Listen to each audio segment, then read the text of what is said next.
Hi guys, சாம் டோகன் இவர் ஒரு financial advisor. இவர் சொல்றாரு இயர் 2018ல அவர் ஒரு வீக்கெண்ட்ல அவருடைய ஃப்ரெண்ட் பாப் கூட ஒரு சாஃப்ட் பால் கேம் பார்க்க போயிட்டு இருந்தாரா. நவ் அங்க என்ன இருந்துச்சுன்னா, பாப் வந்து அவருடைய புத்தம் புதிய டெஸ்லா கார் மாடல் 3 எடுத்துன்னு வந்தாரு. பாத்தீங்கன்னா இது மாஸ் மார்க்கெட்ல செல் ஆயிட்டு இருந்தது. நவ் பாப் அங்க வந்து ரொம்பவே ஷோ ஆஃப் பண்ணிட்டு இருந்தாரு, எப்படி இந்த வண்டி ஆட்டோ பைலட்ல போகுதுன்னு. இவர் அவருடைய ஐபோனை வச்சு முழு வண்டியை டிரைவ் பண்ணிட்டு இருந்தாரு. அண்ட் இந்த மாதிரி இன்னும் நிறைய இன்ட்ரெஸ்டிங்கான விஷயம் சொல்லிட்டு இருந்தாரு. லைக் ரீசென்ட்லி நான் நியூஸ்ல ஒரு விஷயம் பார்த்தேன். 9 செப்டம்பர் அன்னைக்கு பிலடெல்பியால ஒரு லேடி வந்து டெஸ்லாவுடைய ஃப்ரண்ட் சீட்ல ஒரு பேபிக்கு பர்த் கொடுத்தாங்க. அண்ட் அவங்களோட டெலிவரி எப்ப ஆச்சுன்னா, அப்ப டெஸ்லா ஆட்டோ பைலட் டிரைவ் ஆயிட்டு இருந்தது. இந்த காரணத்தினால அந்த குழந்தைய வேர்ல்ட்ஸ் ஃபர்ஸ்ட் டெஸ்லா பேபின்னு சொல்றாங்க. அண்ட் இந்த மாதிரியான இன்னும் இன்ட்ரெஸ்டிங்கான விஷயம் பாப் உங்களுக்கு சொல்லிட்டு இருந்தாரு, எல்லாருக்கும் சொல்லிட்டு இருந்தாரு. இந்த எல்லா வார்த்தைகளை கேட்டுட்டு சாம் ரொம்பவே ஷாக் ஆயிட்டாரு. ஷாக் ஏன் ஆனார்னா, எப்படி பாப் ஒரு 31 இயர்ஸ் ப்ரீ ஸ்கூல் டீச்சர், அவர் ஒரு 53,000க்கான கார் வாங்கியிருக்காரு. ஆப்வியஸ்லி ரொம்ப நிஜமா அதிகது. சாமுக்கு அக்கார்டிங் இது அவருடைய ரொம்ப பெரிய ஃபைனான்சியல் மிஸ்டேக். இது அவர் கண்டிப்பா பண்ணிருக்க கூடாதா. நவ் அதே சமயத்துல டெஸ்லா பத்தி ரொம்பவே ஏகப்பட்ட ஹை போயிட்டு இருந்தது. இதோட விஷயங்களை கேட்டு அப்புறம் சாம ஒரு நாள் அந்த காரை டிரைவ் பண்ணாரு. அவர் சொல்றாரு, இந்த காரை டிரைவ் பண்றதுக்கான எக்ஸ்பீரியன்ஸ் இருந்ததுல அது அவருக்கு ரொம்பவே டிஃபரெண்டா இருந்ததா. அவருக்கும் டெஸ்லா மாடல் 3 ரொம்பவே பிடிச்சிருச்சு. அண்ட் அவருக்கும் எண்ணங்கள் வந்துட்டு இருந்தது இந்த காரை வாங்கணும்னு. பட் சின்ஸ் இது அவருக்கு ரொம்பவே வேலை அதிகமா இருந்ததுனாலயும் அண்ட் அவரே ஒரு ஃபைனான்சியல் அட்வைசரா இருந்ததுனால இந்த மிஸ்டேக்கே பண்ணக்கூடாதுன்னு நினைச்சாரு. So as a financial advisor இவர் என்ன செஞ்சார்னா, இவர் வந்து இந்த $53,000 காரை வாங்குறதுக்கு பதிலா இவர் வந்ததோடைய ஆப்பர்ச்சுனிட்டி காஸ்ட்டை கால்குலேட் பண்ண ஆரம்பிச்சாரு. இங்க அவர் பார்த்துட்டு இருந்தாரு, அப்படி அவருடைய சேவிங்ஸ் வச்சு இந்த காசை எங்க இன்வெஸ்ட் பண்ணாருன்னா, அப்ப இந்த காரை விட ஒரு பெட்டரான ஆப்பர்ச்சுனிட்டி அவருக்கு என்னவா இருக்கும்னு. சோ இதுக்கப்புறம் அவர் என்ன செஞ்சார்னா, அவர் டெஸ்லாவை பத்தி, எலான் மஸ்க் கம்பெனியை பத்தி ரிசர்ச் பண்ண ஆரம்பிச்சாரு. அவர் இந்த கம்பெனியோட பொட்டன்ஷியலை பத்தி தெரிஞ்சுக்க ஆரம்பிச்சாரு. அண்ட் ஃபைனலி இந்த எல்லா விஷயத்தையும் செஞ்சதுக்கு அப்புறம் அவர் டிசைட் பண்ணாரு, அவர் இந்த $53,000 டெஸ்லா 3 மாடல் வாங்குறதுக்கு பதிலா $53,000 டெஸ்லாவோட ஸ்டாக்ஸ் வாங்கலான்னு.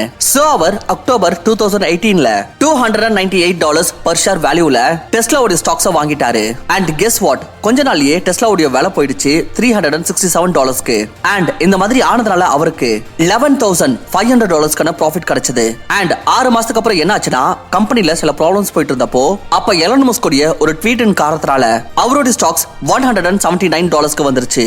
சோ இதனால அவருக்கு $11,500 ப்ராஃபிட் இருந்ததுல இது $20,000 லாஸ் ஆக கன்வெர்ட் ஆயிடுச்சு. பட் ஸ்டில் அவர் இந்த ஸ்டாக்ஸை விற்கல, தொடர்ந்து இருந்தாரு. ஃபாஸ்ட் ஃபார்வர்ட் 2 வருஷத்துக்கு அப்புறமா முழு வேர்ல்ட் மார்க்கெட்டும் கிராஷ் ஆயிட்டு இருந்த சமயத்துல அதுவே டெஸ்லாவோட ஸ்டாக்ஸ் அதிகமாயிட்டே போயிட்டு இருந்தது. ஆனா சாமுக்கு தோணுச்சு, இங்க பாரு, போன வாட்டி போலவே இன்னைக்கு இந்த ஸ்டாக்ஸ் எப்படா ஒரு நாள் விழுதா போகுது. இதனால சாம் என்ன செஞ்சார்னா, $888 per share வேல்யூல அவருடைய 75% ஸ்டாக்ஸை செல் பண்ணிட்டாரு. ஏன்னா அவர் இந்த மார்க்கெட்டோட வாலட்டிலிட்டியை ஹேண்டில் பண்ண வேண்டாம்னு நினைச்சாரு. நவ் இந்த காரணத்தால அவருக்கு ஏகப்பட்ட ப்ராஃபிட் கிடைச்சது. சாம் வந்து ஒரு நல்ல கணிசமான ப்ராஃபிட்டை புக் பண்ணிட்டாரு. அப்பதான் இவர் இதை யோசிச்சுட்டு இருந்தாரு, பாப் எவ்வளவு ஸ்டூபிட்னு. அவரும் இந்த காரை வாங்குறதுக்கு பதிலா இந்த காசுக்கு ஸ்டாக்ஸை வாங்கியிருக்கணும். பட் உங்களுக்கு தெரியுமா இன்ட்ரெஸ்டிங்கான விஷயம் என்னன்னு? வெல், இன்ட்ரெஸ்டிங்கான விஷயம் என்னன்னா, இவர் ஸ்டூபிட்னு சொன்னார்ல பாப், அவர் யார்கிட்டயும் சொல்லாம அமைதியா ஏகப்பட்ட காசை டெஸ்லாவோட ஸ்டாக்ஸ்ல இன்வெஸ்ட் பண்ணிட்டு இருந்தாரு முன்னாடியில இருந்து. இதன் காரணத்தால தான் அவர் ஏகப்பட்ட ப்ராஃபிட்டை ஜெனரேட் பண்ணாரு. அண்ட் அவர் அந்த ப்ராஃபிட்டோட சில பங்குல இருந்ததா அவர் இந்த டெஸ்லாவோட மாடல் 3 வாங்கினாரு. சோ ஃப்ரெண்ட்ஸ், இந்த ஸ்டோரியில நம்ம புரிஞ்சுக்க வேண்டிய விஷயம் என்னன்னா, வெல்த்தை நம்ம எப்படி புரிஞ்சுக்கிறோமோ யூஸ்வலி பாத்தீங்கன்னா அது மாதிரி இருக்காது. பல வாட்டி சில ஆட்களை யார் உங்களை விட ரொம்ப குறைவா நினைக்கிறீங்களோ நீங்க யோசிப்பீங்க அவங்க ஃபைனான்சியலி ரொம்பவே பின்னாடி இருக்காங்க உங்களை விடன்னு. வெல், பல வாட்டி அவங்க உங்களுக்கு பின்னாடி தான் இருக்கணும்னு இல்ல. ஏன்னா அவங்களுடைய எல்லா காசும் எல்லா பணமும் இன்வெஸ்ட்மெண்ட்ல இருக்கிறதுனால நமக்கு பல தடவை இவங்க பணக்காரனாகவே தெரிய மாட்டாங்க. இங்க பாருங்க, ஃபைனான்சியல் ஃப்ரீயாக இருக்கிறதுக்கு அர்த்தம் வந்து உங்ககிட்ட ஏகப்பட்ட பணம் காசு இருக்குது, நீங்க லக்ஸரியான லைஃப் வாடுறீங்க, மக்கள் அதை பாக்குறாங்க, அவங்களுக்கு தெரியுது. இது வந்து உண்மையான ஃபைனான்சியல் ஃப்ரீடம் கிடையாது. ஃபைனான்சியல் ஃப்ரீடம் உடைய உண்மையான அர்த்தமே என்னன்னா, நீங்க ஒரு கம்ஃபர்டபுளான லைஃப் வாழணும். அங்க உங்களுக்கு காசுக்கான கவலையா இருக்க கூடாது. உங்களுடைய காசு உங்களை சேஃபா வச்சுக்கணும் அண்ட் உங்களுக்காக வேலை செய்யணும். டவ் ஆத்தர் ஜானதன் கிளேமன்ஸ் அவருடைய book from here to financial happiness, இந்த புக்ல அவர் 77 ஷார்ட் லெசன்ஸ் உங்க கூட ஷேர் பண்றாரு. இந்த எல்லா பாயிண்ட்ஸையும் நாங்க ஒன்னாக மர்ஜ் பண்ணி உங்களுக்கு வெறும் 4 பிராக்டிகல் ஸ்டெப்ஸ் உடன் ஷேர் பண்ண போறோம். இது உங்களை ஃபைனான்சியலி ஃப்ரீ ஆகிறதுக்கு உதவி செய்யும். Number 1, financial safety net. கண்டிப்பா உங்களுக்கு இந்த மாதிரியான ஒரு சிச்சுவேஷன்ஸ் ஏற்பட்டிருக்கும். உங்க வீட்டுல எதனா ஒரு பொருள் பாழடைஞ்சிருக்கலாம், உங்க போன் உடைஞ்சிருக்கலாம், உங்க டிவி ஆன் ஆகாம போயிருக்கும், உங்க பைக் இல்ல காரோட இன்ஜின்ல பிரச்சனை பிரச்சனை ஏற்பட்டிருக்கலாம் சடனா. சோ இப்படியாப்பட்ட சூழ்நிலையில மக்கள் ஒண்ணு அவங்களுடைய கிரெடிட் கார்டை யூஸ் பண்ணுவாங்க, இல்ல அடுத்த மாசம் salary வரைக்கும் வெயிட் பண்ணிட்டு இருப்பாங்க, ஆர் சம்டைம்ஸ் இஎம்ஐல போட்டுருவாங்க. பட் ஆத்தர் சொல்றாரு யாருமே இதை யோசிக்கிறதுல என்ன ஆகும் அப்படி தவறா அவங்களுடைய சோர்ஸ் ஆஃப் இன்கம் நின்னுடுச்சுன்னா. ஏன்னா அதிகபட்சமான ஆட்கள் பாத்தீங்கன்னா salary பேஸ்டா இருப்பாங்க, அவங்களுடைய ஜாப் தான் அவங்களுடைய மெயின் சோர்ஸ் ஆஃப் இன்கமாவே இருக்கும். சோ இதுக்கான சொல்யூஷன் என்ன? வெல் சொல்யூஷன் ஆத்தர் சொல்றாரு, if you want to feel better about your finances today, then we should spend more time thinking about how we are gonna pay for tomorrow. அதாவது basically இங்க author என்ன சொல்றாருன்னா, நம்ம இங்க ஒரு emergency fund create பண்ணி வைக்கணும் ஃபார் அட்லீஸ்ட் 3 ல இருந்து 6 மாசத்துக்கு. இது உங்களையும் உங்களோட ஃபேமிலியும் ஷார்ட் டர்மா ஏற்படுற ஃபைனான்சியல் இம்பாக்ட்ல இருந்து உங்களை ப்ரொடெக்ட் பண்ணும். அண்ட் ஈவன் உங்களுடைய ஜாபே போயிடுச்சுனாலும் உங்களால ஃபியூ மந்த்ஸ்க்கு ஈஸியா சர்வை பண்ண முடியும். வெல் இதே மாதிரியே உங்களோட ஃபேமிலிக்கு ஒரு லாங் டர்ம் ஃபைனான்சியல் ப்ரொடெக்ஷன் கொடுக்கிறதுக்கு யாரு வீட்டோட அர்னிங் பர்சனோ அப்படி நீங்க அர்னிங் பர்சனா இருந்தீங்கன்னா அப்ப உங்களுக்காக நீங்க ஒரு நல்ல லைஃப் இன்சூரன்ஸ் கண்டிப்பா எடுக்கணும். இதனால என்ன ஆகும்னு பாத்தீங்கன்னா, அப்படி தவறாக நமக்கு எதனா ஏற்பட்டுச்சுனாலும் நம்மளுடைய குடும்பம் நடுத்தருக்கு வராது. சோ ஒரு லைஃப் இன்சூரன்ஸ் எடுக்கும்போது அது ஆப்டிமமா இருக்கான்னு பார்க்கணும்.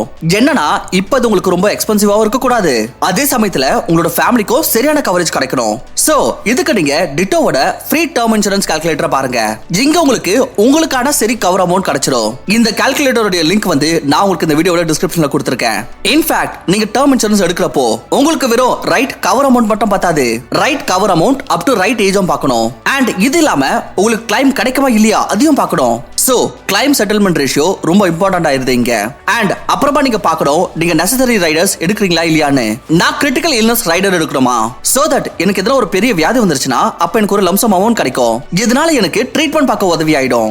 சோ எந்த ரைடர்ஸ் எடுக்கணும், எந்த கம்பெனியோட பிளான் எடுக்கணும், எந்த ஏஜ் வரைக்கும் எடுக்கணும், எவ்வளவு கவர் அமௌண்ட் எடுக்கணும், இந்த மாதிரி ஏகப்பட்ட ரொம்பவே இம்பார்ட்டன்டான டிசிஷன்ஸ் இருக்கு. ஐ நோ இது நமக்கு கொஞ்சம் காம்ப்ளிகேட்டடா தோணலாம். சோ இதுக்கு நீங்க ஃப்ரீயாவே டிட்டோ இன்சூரன்ஸ் கிட்ட இருந்து கன்சல்டிங் எடுத்துக்கலாம்.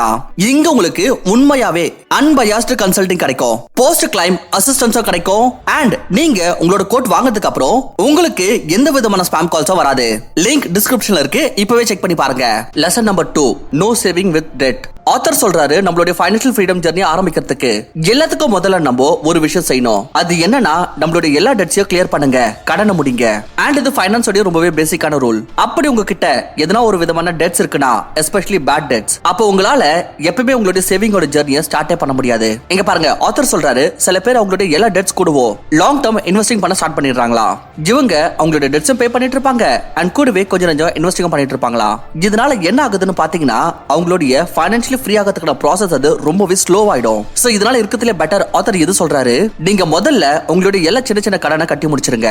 லைக் மொபைல் போன், லேப்டாப்போட இஎம்ஐ, காரோட லோன் அண்ட் இன்னும் இந்த மாதிரியான விஷயங்கள் எதெல்லாம் உங்களால சீக்கிரம் முடிக்க முடியுமோ. அண்ட் இதுல சில எக்ஸெப்ஷன்ஸ் இருக்கு. சில வாட்டி நமக்கு ரொம்ப பெரிய லோன்ஸ் இருக்கும், லைக் ஹோம் லோன். இதை கிளியர் பண்றது நமக்கு அவ்வளவு ஈஸியா இருக்காது, இதை நம்ம சைட்ல பண்ணலாம். பட் சின்ன சின்ன டெட்ஸ் இருக்குல்ல அதை முதல்ல கிளியர் பண்ணிடுங்க. பிளஸ் இம்பார்ட்டன்டான விஷயம் ஆத்தர் இதையும் சொல்றாரு, நீங்க உங்களுடைய கிரெடிட் கார்ட்ஸை ரொம்பவே வைஸ்லி யூஸ் பண்ணணும்.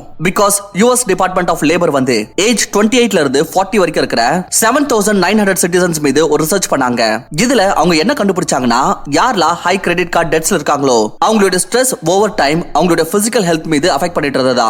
இதனால அவங்களுடைய டெய்லி லைஃப்ல ஏகப்பட்ட பிரச்சனை ஏற்பட்டு இருந்தது.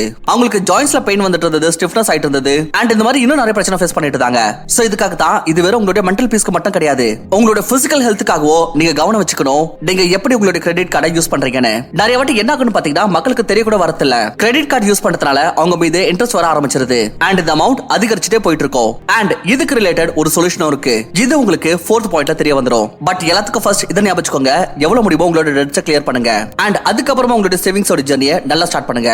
Number 3, invest conservatively and buy stocks with caution to increase your wealth. ஜேவாக் இவர் 2000 ஆரம்பத்துல ஒரு டிஸ்கவுண்ட் ஆஃபர் கொடுக்கக்கூடிய வெப்சைட் பிரைஸ் லைன் லான்ச் பண்ணாரு. இதனால அவருடைய நெட் வர்த் ஒரு வருஷத்திலேயே 1.8 பில்லியன்ஸ் போயிடுச்சு. அதுவே இன்னொரு பக்கம் வேர்ல்டோட கிரேட்டஸ்ட் இன்வெஸ்டராக கருதப்படுற வாரன் பஃபெட் இவருக்கு அவருடைய முதல் $1 பில்லியன் earn பண்றதுக்கு 55 வருஷம் ஆச்சு. பாத்தீங்களா எவ்வளவு பெரிய டிஃபரன்ஸ் இருக்குன்னு. ஆனா இங்க கதை என்னன்னு பாத்தீங்கன்னா ஜேவாக்கோட வெல்த் வந்து அது சஸ்டைனபிளாக இல்ல.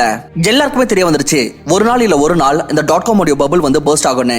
அண்ட் இந்த பபிள் பர்ஸ்ட் ஆனப்போ பை அக்டோபர் end 2000 சில மாசங்களிலேயே ஜேவாக்கோட பில்லியன்ஸ் ஆஃப் டாலர்ஸ்ல இருந்து வெறும் 333 மில்லியன்ஸ் மட்டும் தான் மிச்சமாச்சு. அண்ட் அதுவே வாரன் பஃபெட் பாத்தீங்கன்னா அவர் உலகத்துடைய டாப் 1% ரிச்சஸ்ட் ஆட்கள்ல ஒரு நபர் ஆயிட்டாரு அண்ட் இன்னைக்கும் இருக்காரு. இது எல்லா விஷயத்துக்கான ரீசன் என்ன? அது ரீசன் என்னன்னு பாத்தீங்கன்னா வாரன் பஃபெட் வந்து கடந்த 7 டெக்கேட்ஸாக இன்வெஸ்ட் பண்ணிட்டு இருக்காரு அண்ட் அவர் எப்பவுமே ரொம்ப ரேர்லி தான் அவரோட ஷேர்ஸை செல் பண்ணாரு. சோ இதனால ஆத்தரும் சொல்றாரு அப்படி யாரா ஒருத்தருக்கு ஃபைனான்ஷியலி ஃப்ரீ ஆகணும்னா அப்ப அவங்களுடைய காசை இன்வெஸ்ட் பண்றதுக்கு ஸ்டாக் மார்க்கெட் உங்களுக்கு ஒரு நல்ல பிளேஸாக இருக்கலாம். இங்க உங்களுக்கு வெறும் நல்ல ரிட்டர்ன்ஸ் மட்டும் கிடைக்கிறது இல்ல, கூடவே கம்பெனிஸ் வந்து உங்களுக்கு பல வாட்டி டிவிடெண்ட்ஸ் பே பண்ணும். அதாவது அவங்களோட ப்ராஃபிட்டோட சில % ஷேர் ஹோல்டர்ஸ் கூடவும் ஷேர் பண்ணுவாங்க. ஃபார் எக்ஸாம்பிள் உங்களுக்கு தெரிஞ்சிருக்கலாம் வாரன் பஃபெட் வந்து கோகோ கோலாவோட மேஜர் ஷேர் ஹோல்டர்னு. சோ இதனாலேயே அவருக்கு கோகோ கோலாவோட CEO இவருக்கு $16 பில்லியன் சாலரி இருக்கிறதே அதிகமான சாலரி கிடைக்குது. அதே இன்னொரு பக்கம் வாரன் பஃபெட்க்கு கோகோ கோலாவோட டிவிடெண்ட்ஸ்ல இருந்து $547 மில்லியன் சம்பாதிச்சாரு. சோ இப்போ உங்களுக்கு புரிஞ்சிருக்கும் ஃபைனான்ஷியலி ஃப்ரீ ஆகிறதுக்கு நீங்க காசை எங்க இன்வெஸ்ட் பண்ணணும்னு. ஆத்தர் சொல்றாரு நீங்க லாங் டர்ம் யோசிக்கிறீங்கன்னா அப்ப ஸ்டாக் மார்க்கெட்ல இன்வெஸ்ட் பண்றதுக்கு உங்களுக்கு ஒன்னும் ரொம்ப அதிகமான ராக்கெட் சயின்ஸ் தெரிஞ்சுக்கணும்னு அவசியமே இல்ல. பதிலா எந்த கம்பெனிஸ்லாம் உங்களுக்கு நல்லா தெரியுமோ இல்ல அதை விட பெட்டர் எதோட ப்ராடக்ட்ஸ் நீங்க டெய்லி யூஸ் பண்றீங்களோ எதன் மீது நம்பிக்கை இருக்கோ உங்களுக்கு அந்த ப்ராடக்ட்ஸ் ரொம்ப நல்லா இருக்குன்னு தோணுதுன்னா அப்போ இந்த மாதிரியான கம்பெனிஸ்ல இன்வெஸ்ட் பண்றது உங்களுக்கு ரொம்பவே லாபகரமா இருக்கும். அண்ட் இது one of the most successful mutual fund manager Peter Lynch இவர் ஏகப்பட்ட இன்வெஸ்டிங் பத்தி நல்ல புக்ஸ் எழுதிருக்காரு. அவரும் இதே சேம் விஷயம் தான் சொல்றாரு. நீங்க இந்த மாதிரியான கம்பெனிஸ்ல இன்வெஸ்ட் பண்ணணும் எதோட ப்ராடக்ட்ஸ் நீங்க யூஸ் பண்றீங்களோ எதை உங்களால நல்லா புரிஞ்சுக்க முடியுதோ எதெல்லாம் நல்லா இருக்குதோ எதன் மீது உங்களுக்கு நம்பிக்கை இருக்கோ. உதாரணத்துக்கு பாத்தீங்கன்னா நிறைய பேர் ஐபோன் யூஸ் பண்றாங்க, மேகி சாப்பிடுறாங்க, கோகோ கோலா குடிக்கிறாங்க, டாடாவோட கார்ஸ் யூஸ் பண்றாங்க. சோ உங்களுக்கு இந்த மாதிரியான கம்பெனிஸ்ல இன்வெஸ்ட் பண்றது ரொம்பவே நல்லதாக இருக்கும். அண்ட் இங்க நீங்க மார்க்கெட்டோட டெய்லி ஃபிளக்சுவேஷன்ஸா பார்க்க கூடாது.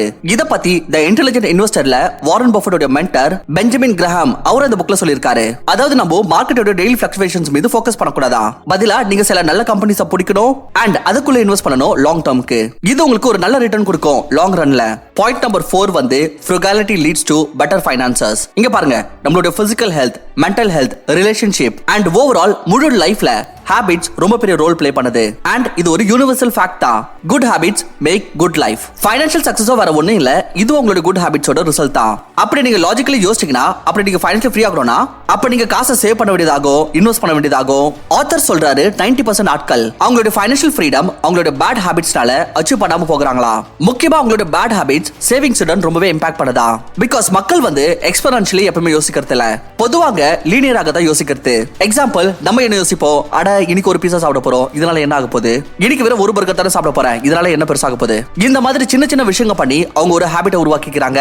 அண்ட் அவங்க தினந்தோறும் பாத்தீங்கன்னா வெளிய இருக்கிற பொருட்களை சாப்பிட ஆரம்பிச்சிடறாங்க. தினந்தோறும் பாத்தீங்கன்னா சொமாட்டோல இருந்து எதனா ஒன்று ஆர்டர் ஆயிடும், வாரத்துல பாத்தீங்கன்னா சில நாள் கண்டிப்பா ஆயிடும். அண்ட் இது வந்து ஒரு பழக்கமா மாறிடுது. இதனால ஒரு பர்டிகுலர் அமௌண்ட் திரும்ப திரும்ப வெளியே ஜொமேட்டோக்காரங்களுக்கு போயிட்டே இருக்கும், வெவ்வேறு ஜங்க் ஃபுட் கம்பெனிஸ் போயிட்டு இருக்கும். அண்ட் இந்த விஷயத்தினால காசு போகுது தான், பிளஸ் இந்த எல்லா விஷயமும் உங்களோட ஹெல்த் மீது இம்பாக்ட் பண்ண ஆரம்பிச்சிடும். நான் ஒரு வீடியோ பார்த்தேன், அதுல என்னன்னு பாத்தீங்கன்னா 2 நபர் இருப்பாங்க. 2 பேரும் அவங்களோட லைஃப்ல பாத்தீங்கன்னா சின்ன சின்ன சாய்ஸஸ் ஒவ்வொரு நாளும் வேற வேற மாதிரி எடுக்க ஆரம்பிக்கிறாங்க. ஒரு நபர் பாத்தீங்கன்னா ஒரு காலையில சீக்கிரம் எழுந்துக்க ஆரம்பிக்கிறாரு, இன்னொரு நபர் வந்து லேட்டா எழுந்துக்கிறாரு. ஒரு நபர் தினந்தோறும் ஜங்க் ஃபுட் சாப்பிட ஆரம்பிக்கிறாரு, அது இன்னொரு நபர் தினந்தோறும் ஹெல்தி ஃபுட் சாப்பிட ஸ்டார்ட் பண்றாரு. இந்த மாதிரி சின்ன சின்ன சாய்ஸஸ் இருக்குல்ல நம்மளோட வாழ்க்கையில தினந்தோறும் நம்ம பாக்குறது நம்மளோட ஹேபிட்ஸ். ஒரு நபர் மெதுவா கொஞ்சம் கொஞ்சம் காசை தேவையில்லாத விஷயத்துல செலவு பண்ண ஸ்டார்ட் பண்ணிடுறாரு, அவசியமே இல்லாத விஷயங்களை வாங்கிடுறாரு, அவசியமே இல்லாத விஷயங்களை சாப்பிடுறாரு. அது இன்னொரு பக்கம் நல்ல நபர் இருக்காரு, அவர் தேவையில்லாத விஷயங்களை வாங்குறதுக்கு பதிலா அந்த காசை சேவ் பண்ண ஆரம்பிக்கிறாரு, இல்ல நல்ல விஷயங்களை சாப்பிட ஆரம்பிக்கிறாரு. அண்ட் இந்த விஷயம் என்ன ஆகுதுன்னு பாத்தீங்கன்னா ஒரு நாள் 2 நாள் 1 மாசம் 1 வருஷத்துக்கு அப்புறம் கம்பவுண்ட் ஆக ஆரம்பிச்சிருது. அதோட விளைவு எந்த அளவுக்கு அதிகமாயிருதுன்னா ஒரு சைடு அந்த நபர் தவறான ஹேபிட்ஸை ஃபாலோ பண்ணிட்டு இருந்தவர் அவருடைய உடல் கொஞ்சம் கொஞ்சமாக மோசமாக ஆரம்பிச்சிருது, அவருடைய காசும் கொஞ்சம் கொஞ்சமாக காலியாக ஆரம்பிச்சிருது. அண்ட் எல்லா விஷயத்திலயும் அவரோட ரிலேஷன்ஷிப் எல்லா விஷயத்திலும் முடிவுக்கு வந்துருது. அதுவே இன்னொரு பக்கம் யார் வந்து சின்ன சின்ன ஹேபிட்ஸ் உருவாக்கிட்டு இருந்தாரோ அந்த சின்ன சின்ன ஹேபிட்ஸ் அவரோட லைஃப்ல கொஞ்சம் கொஞ்சமா இம்ப்ரூவ்மெண்ட்ஸ் எடுத்து வர ஆரம்பிக்குது. அவருடைய சேவிங்ஸ் அவருடைய இன்வெஸ்ட்மெண்ட் அவருக்கு காசு கொடுக்க ஆரம்பிச்சிருது, அவருடைய ஹெல்த் அவருக்கு ஒரு நல்ல லைஃப் வாழ உதவுது. அண்ட் லாங் டர்ம்ல ஒரு நபருடைய ஃப்ரூகாலிட்டி அவருடைய லைஃபை கம்ப்ளீட்டா சேஞ்ச் பண்ணிருது. அதுவே இன்னொரு பக்கம் ஒருத்தருடைய கவன குறைவு, அவருடைய ஸ்மோக் பண்றது, அவருடைய தேவையில்லாத விஷயங்களை சாப்பிடுறது, இது அவருடைய வாழ்க்கையை அழிக்க ஆரம்பிச்சிருது. சோ இதுக்காக நீங்களும் இந்த விஷயத்தை புரிஞ்சுக்கணும். நீங்க எனக்கு உங்களுடைய வாழ்க்கையில எடுக்கிறீங்களே சின்ன சின்ன டிசிஷன்ஸ், சின்ன சின்ன முடிவு, வெல் உங்களுக்கு அதோட விளைவு இன்னைக்கு வேணா தெரியாம போகலாம், நாளைக்கும் தெரியாது, ஒரு மாசத்துக்கு அப்புறமும் தெரியாம போகலாம், ஆனா கொஞ்சம் வருஷத்துக்கு அப்புறம் கண்டிப்பா உங்களுக்கு அந்த டிஃபரன்ஸ் தெரியும். அண்ட் அந்த விஷயம் உங்களுக்கு ரொம்ப பெரிய பிரச்சனை ஏற்படுத்தும் லாங் ரன்ல. சோ இதுக்காக தான் நீங்க என்ன செய்யணும், கொஞ்சம் உங்களோட லைஃபை ஃப்ரூக்லி வாழ ஆரம்பிங்க, கொஞ்சம் கொஞ்சம் காசை சைடுல ஒதுக்க பாருங்க, சேவ் பண்ண ஆரம்பிங்க, அதை இன்வெஸ்ட் பண்ண ஸ்டார்ட் பண்ணுங்க.